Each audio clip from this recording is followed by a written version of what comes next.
The smell of roasted turkey and pumpkin pie filled the air, mingling with the familiar scent of my mother's lavender-scented candles. The laughter of my family echoed down the hall. So close, yet it felt miles away. Thanksgiving dinner had always been a family affair, but today it was a reminder of the distance between us, the unspoken divide that had widened with each passing year. I stood in the doorway, my arms heavy with the weight of the truth I didn't want to face. My family had gathered around Rachel again. Rachel, my younger sister, whose health had always been a priority. It wasn't that I minded her needs. I loved her, of course, but the constant attention she received, even now, as an adult, left me feeling invisible. As I watched, my mother's hand lingered on Rachel's shoulder, offering comfort over some trivial detail. I had never felt this invisible before, not like this. You always do everything yourself, Sarah. We don't need you to fix everything. But Rachel, she needs us. My mother's words stung more than they should. Lydia, my mother, was always so kind to Rachel, her eyes filled with empathy. But there was no empathy left for me. There never had been. The accolades, the perfect SAT scores, the job I'd built from the ground up, they all meant nothing in this house. No one cared about what I'd done. No one cared that I'd put myself through college while taking care of everything at home. Rachel's chronic health issues were always the center of attention. I had learned to live with it, to accept that my accomplishments didn't matter in the shadow of her illness. But tonight I couldn't ignore the ache.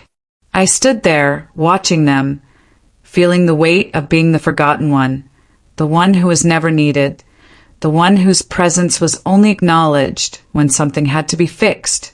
As dinner was served, I took my seat at the far end of the table. Rachel had her usual spot next to Mom, their conversation a blur of caring and concern. Meanwhile, I was left to fiddle with my plate, my food barely touched. I couldn't bring myself to eat.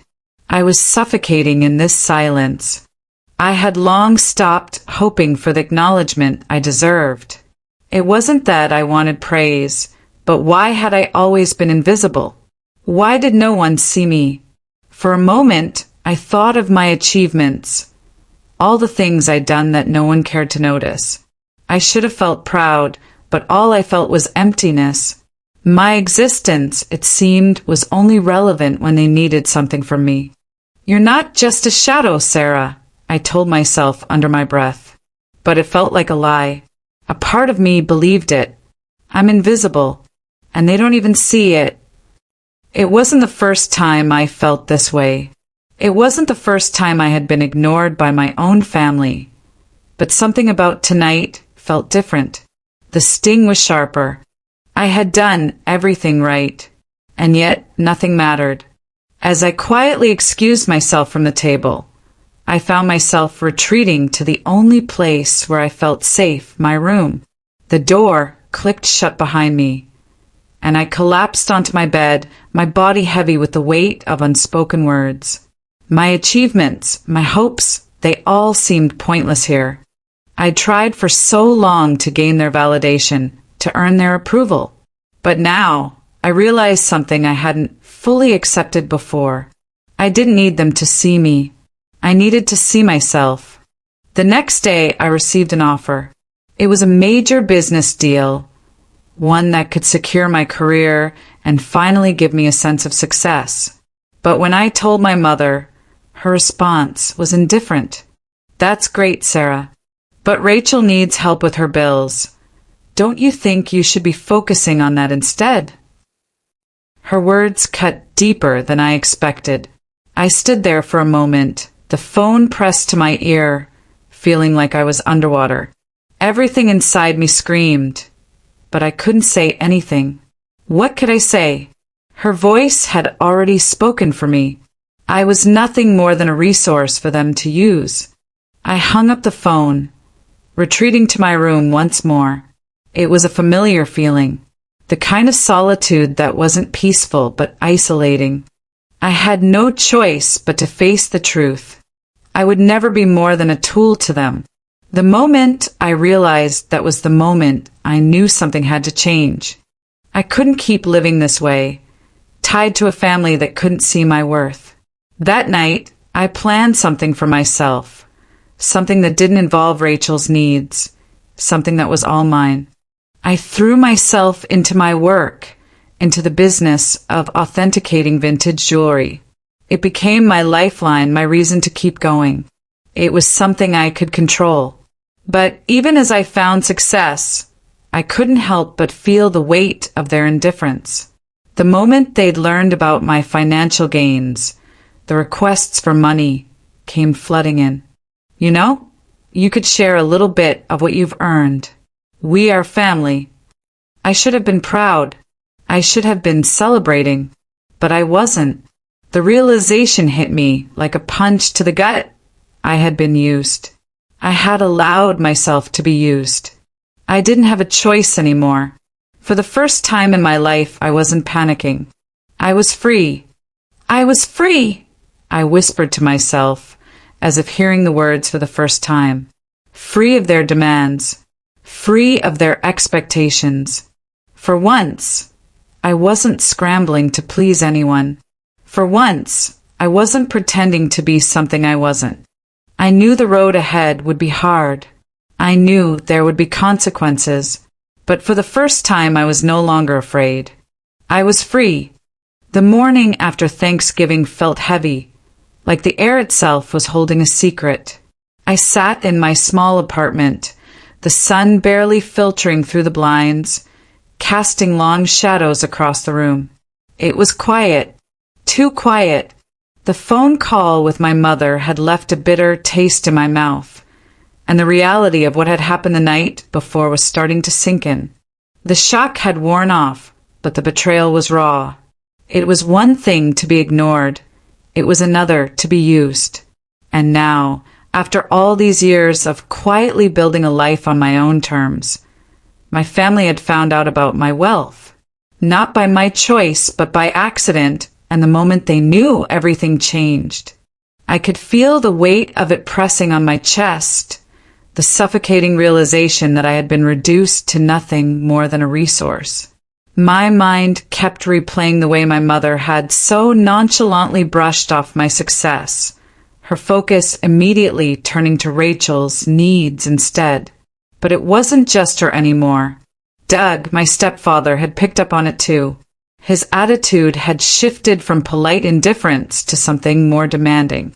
I've never asked for anything from them.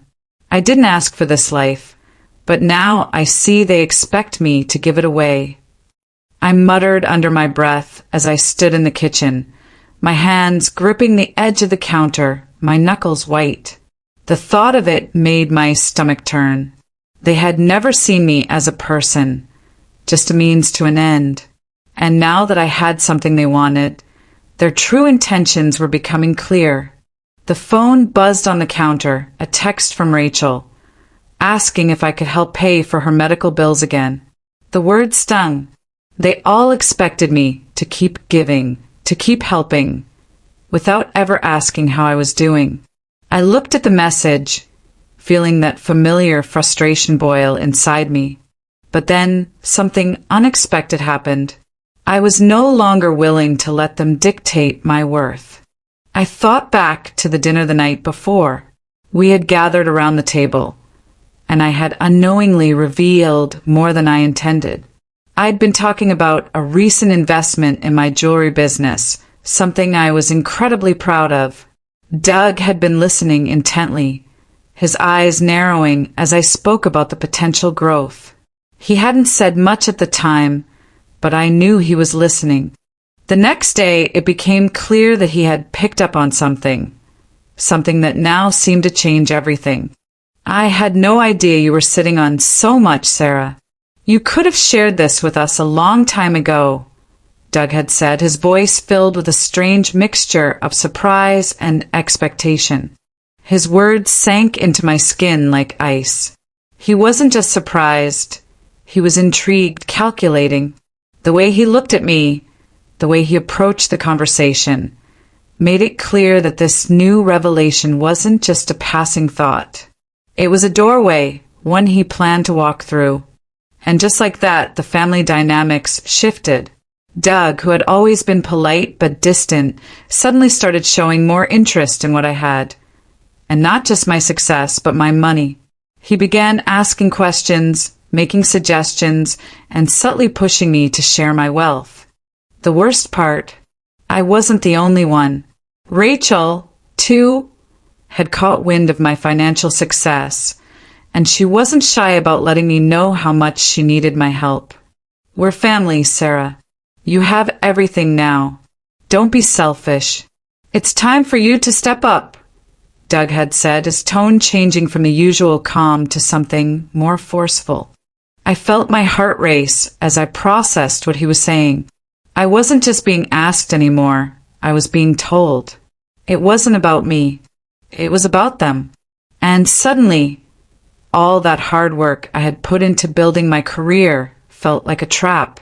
They weren't asking for help as family. They were demanding it, assuming it was my duty. The anger that had been bubbling inside me finally broke free. I've given all I can. Now it's time to stop. They've taken enough from me, I thought, my mind sharpening into focus. The floodgates opened. I wasn't just angry anymore. I was determined. They had taken my generosity for granted. And now they were trying to take my dignity. And for the first time, I wasn't going to let them. I knew what I had to do, even if it meant severing ties. They had never truly seen me, the real me. They saw only what they could get from me. But I wasn't going to let them do that anymore. I took a deep breath, steeling myself for the conversation I had been avoiding for so long. I needed to confront them. I needed to stop pretending like I owed them anything. That afternoon, I sat down with my mother and Doug. They were sitting across from me, their eyes expectant. Doug had already mentioned a few plans for my money, and my mother had nodded along, her usual indifferent smile plastered on her face. But I wasn't going to let this slide anymore. I don't owe you anything, I said, my voice steady but firm. I didn't choose this. I didn't ask for any of it. I'm not your bank, and I'm done being the one you turn to when things go wrong. My words hung in the air like a heavy silence. I watched as my mother's face fell. She couldn't believe what I was saying. For her, this wasn't just about money. It was about control. You're breaking the family apart, Sarah. You're all we have left, she said, her voice trembling with disbelief. For a moment, I felt a pang of guilt, but it quickly faded. This wasn't about them anymore. It was about me, about reclaiming my life and my choices. For years, I was just a tool for them to use. But now I knew I had to live for myself, no more playing by their rules. The sun had barely risen when I sat in the corner of my apartment, the weight of the last few days still lingering in the air. It was quiet, too quiet, and it was in this stillness that the full extent of what I had done settled in. Cutting ties with my family, the thought was no longer just an abstract idea, but a cold, undeniable reality. I had felt the weight of it the moment I clicked send on that message to my mother. I had told her that I would no longer be a financial crutch for the family, that I was done being their solution to every problem. There was no turning back now. My phone buzzed almost immediately, a message from her. You're breaking us apart, Sarah. It stung, but in a way it also freed me. I was finally walking away, shedding the expectations they had placed on me like a heavy coat. For years, I had played the role of the dutiful daughter, the one who always came through, the one who was always ready to help, no questions asked. But that was never enough. And now, I had nothing more to give. I didn't choose to be their solution. I didn't ask to carry their weight. I whispered to myself, the words feeling foreign but true. The weight of this decision was heavier than I had imagined. I didn't expect it to feel like this complicated blend of relief and guilt. The relief came from finally saying no, from finally putting my foot down and deciding that my life was mine to live on my terms. But there was also guilt. Guilt for not being able to fix things, for walking away when they needed me the most. But deep down, I knew that this wasn't about fixing them. It was about saving myself. I let out a deep breath, the tension in my chest finally starting to loosen. I had always thought that if I could just help them, just keep giving, it would all work out. But it never did. Every time I tried, they took more. They used me, but never truly saw me. They only saw what I could provide. And now I had to face the truth. My entire life had been lived for their needs. It was time to change that. I stood up and walked over to my desk, pulling out the letter I had written. It was short but final, an official statement that there would be no more financial help for me, not now, not ever again. As I signed my name at the bottom, I felt a surge of power rush through me. For the first time in a long time, I was making a choice that was entirely for myself. The phone buzzed again. A message from Doug this time. We need to talk.